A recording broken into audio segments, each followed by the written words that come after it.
Everyone tells you that if you want better relationships, you need better boundaries. So you read the books, you save the Instagram posts, you memorize boundary scripts, and you tell yourself next time I'm going to say no.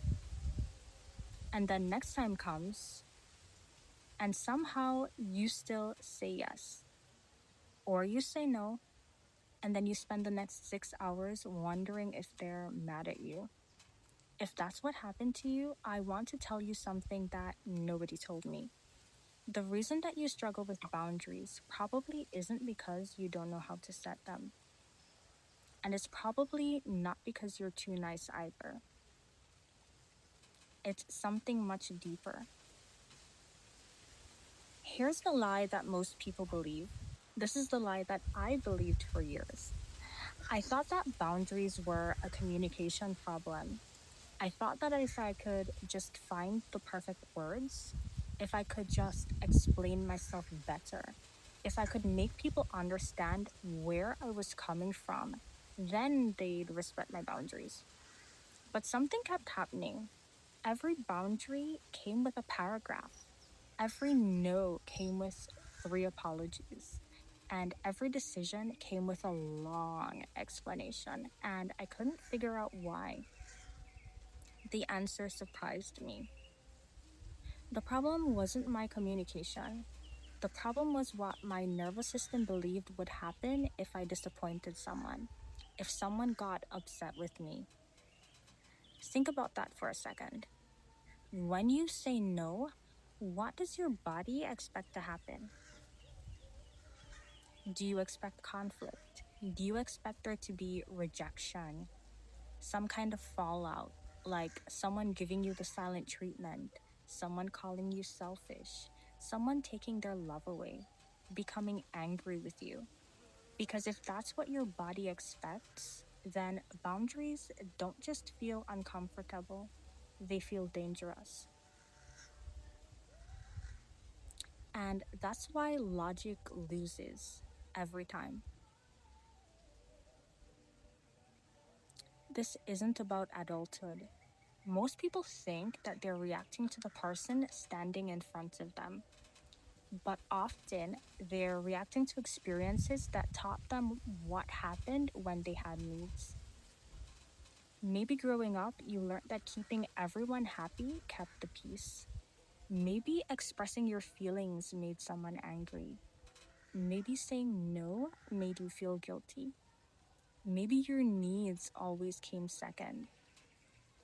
Children are incredibly adaptable. If keeping other people happy made you feel safer, your brain held on to that strategy. And it's not weakness, it's not a flaw, it was wisdom. It was a survival strategy. Your brain was doing the best it could with the information that it had. But here's the mistake that everyone makes. And this is exactly why so much boundary advice doesn't work. Because it starts with the words just say no, just be assertive, just stop caring what people think, smile. Have you ever noticed that the word just usually comes before advice that's anything but simple? You can't think your way out of something that your nervous system is trying to protect you from. The breakthrough for me wasn't finding better scripts. It was realizing that every time I felt guilty for having a boundary, it didn't automatically mean that I did something wrong. Sometimes guilt is just the evidence that you're doing something new. You're stepping into unfamiliar territories. And healing isn't learning to never feel guilty. It's learning that guilt isn't always a stop sign. If this is the first time you've come across one of my videos, hi, I'm Chloe and I'm a coach, and I help women who grew up feeling responsible for everyone else's emotions to trust themselves again. We talk about things like people pleasing, over explaining, guilt, boundaries, healing from subtle manipulation, not just by changing what you say, but by changing what you believe is safe. So, if you've ever felt like you're always the one keeping the peace, carrying the emotional weight in your relationships, or questioning yourself after every conversation, I think you'll feel at home here. Subscribe if that's the kind of healing journey you're on, because every week we unpack the patterns that keep you stuck and, more importantly, how to break free from them. And before you go, I'd love to hear from you in the comments. What's one boundary that you're struggling to set lately? I read every comment, and they often inspire future videos. Thanks for watching, take care, and I'll see you